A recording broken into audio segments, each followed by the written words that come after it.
Hello guys, welcome to my channel. दोस्तों, आज हम जीवन बदलने वाली कहानी के बारे में सुनेंगे। आज की कहानी आपको प्रेरणा देने वाली कहानी तो है ही, मगर आप इस कहानी से मिलने वाली सीख को अपने जीवन में अप्लाई करते हैं तो आपका जीवन पूरी तरह से बदल सकता है। तो दोस्तों, एक शादीशुदा जोड़ा था। शादी होने के कुछ सालों तक तो सब ठीक चल रहा था, बहुत खुश थे। लेकिन जैसे जैसे समय बीतने लगा, इन पति पत्नी के जीवन में खुशियां कम होने लगी और उनकी जगह झगड़े, निराशा और दुख ने ले ली। पति पत्नी एक दूसरे से काफी ज्यादा प्रेम करते थे, इसलिए वे चाहते थे कि उनका जीवन फिर से पहले की तरह खुशियों से भर जाए। दोनों अपना जीवन पहले से ही तरह बनाने के लिए कोशिश करने लगे, लेकिन उनकी लाख कोशिशों के बावजूद उनका जीवन वैसा नहीं हो पा रहा था जैसा वो चाहते थे। जब जब ज्यादा बड़ा बदलाव नहीं मगर नजर आया तो दोनों ने अपने कुल गुरु के पास जाकर इस समस्या का समाधान पाने का निर्णय लिया। वे अपने कुल गुरु के पास पहुंचे और उन्हें अपनी समस्या के बारे में विस्तार से बताया।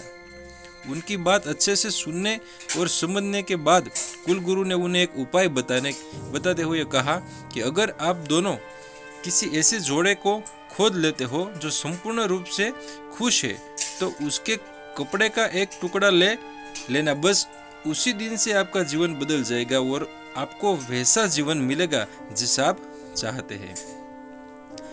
पति पत्नी इस उपाय को सुनकर खुश हो गए। उन्हें लगा ये अच्छा है, क्योंकि उन्हें ऐसे जोड़े को तलाश करके में ज्यादा समय नहीं लगेगा जो पूरी तरह खुश हो, और साथ ही साथ उन्हें थोड़ा घूमने का भी मौका मिल जाएगा। इस जोड़े ने सोचा, सबसे ज्यादा सुखी जोड़ा वही हो सकता है जिनके पास धन धान्य की कमी ना हो। इसलिए उन्होंने सबसे पहले अपने राजा और रानी को मिलकर उनसे पूछना बेहतर समझा कि क्या वो संपूर्ण रूप से भी खुश है या नहीं। दोनों ने किसी तरह राजा और रानी को एक बार उनसे मिलने के लिए राजी कर लिया। जब वे दोनों राजा रानी को मिलने गए तो उनका काफी अच्छे से स्वागत किया गया और खाने पीने को भी अच्छा से अच्छा खाना खिलाया गया।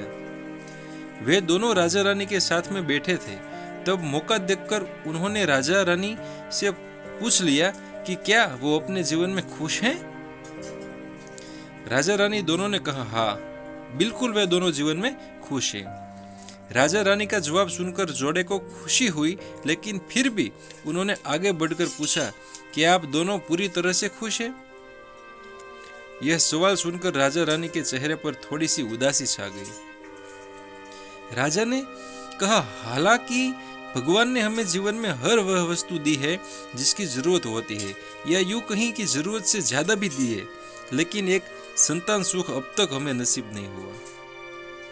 राजा का जवाब सुनकर जोड़े को पता चल गया कि वे संपूर्णतः सुखी नहीं है। उन्होंने अपना सफर आगे जारी रखा। उन्हें पता चला कि दूसरे राज्य में एक बहुत धनी सेठ है।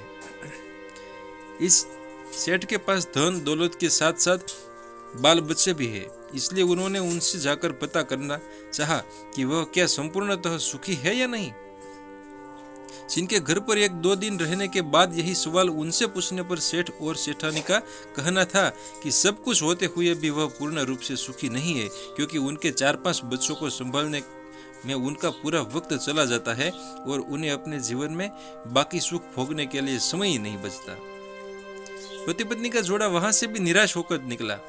वो अपने जान पहचान और अनजाने लोगों से भी मिलने पर अंत में उन्हें यही पता चला कि सबसे जीवन में कोई न कोई ऐसी तो कुछ तो कमियां हैं ही, जिसकी वजह से वो अपने आप को संपूर्णतः सुखी नहीं समझते हैं। अंत में पति पत्नी एक किसान दंपति से मिले जो दोपहर में खेत में काम करने के बाद खाना खाने के लिए बैठे थे। उनके चेहरे पर जो बेफिक्री और शांति उन्होंने देखी, पहले किसी से चेहरे पर नहीं दिखी थी। जोड़े को लगा कि शायद अब उनकी तलाश खत्म हो जाएगी। किसान पति पत्नी के पास जाकर दोनों ने उनसे पूछा कि वो अपने जीवन में खुश है। किसान और उसकी पत्नी ने कहा, बिल्कुल खुश है। जोड़े ने किसान से अपना अगला सवाल भी किया कि क्या वो जीवन में संपूर्णतः खुश है। किसान ने मुस्कुराते हुए कहा, बिल्कुल, दुखी होने के लिए उसके पास कोई कारण ही नहीं है। ऐसे ही हर तरह से सुखी दंपति की तलाश कर रहे जोड़े ने जब खुश होकर अपने सफर और कारण के बारे में बताते हुए किसान से उसके कपड़े का एक टुकड़ा मांगा, तब किसान चिंतित होकर बोला कि अगर उसके पास एक से ज्यादा कपड़े होते तो वो जरूर उन्हें कपड़ा अपना फाड़ देते। उसका यह मतलब था कि किसान भी पूरी तरह से खुश नहीं था, क्योंकि उसको चिंता थी कि अगर उसका कपड़ा फट गया तो अगले दिन क्या पहनेगा। अपनी खोज में पूरी तरह असफल हो चुके पति पत्नी को आखिरकार ये समझ में आ गया कि पूर्णतः सुखी और खुश इस संसार में कोई भी नहीं है। ये हमारे विचार ही होते हैं जो हमें किसी वस्तु को लेकर सुखी या दुखी, खुश या नाखुश करते हैं। जैसे कि संतान ना होना किसी को दुखी करता है, तो किसी को संतान है और वो शरारत करते हैं, ये विचार दुखी करते हैं। किसी को कम धन होना दुखी करता है, तो किसी को ज्यादा धन कोई चुरा ना ले, ये विचार दुखी करते हैं। तो दोस्तों, ये कहानी की सीख ये हमें बताती है कि इस कहानी का निष्कर्ष आप ऐसे निकाल सकते हैं कि आप कितने खुश या सुखी हो सकते हैं, ये पूरी तरह आप ही के हाथों में है। आप जितना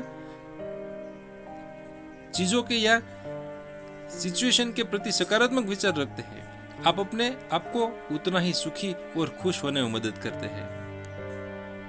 तो दोस्तों, अगर ये कहानी आपको अच्छी लगी हो तो मेरी ये चैनल को लाइक, शेयर एंड सब्सक्राइब जरूर कर देना, क्योंकि आगे ऐसी मजेदार स्टोरी आपको सबसे पहले मिलती रहे। थैंक्स वॉचिंग फॉर चिराग और अपडेट चैनल।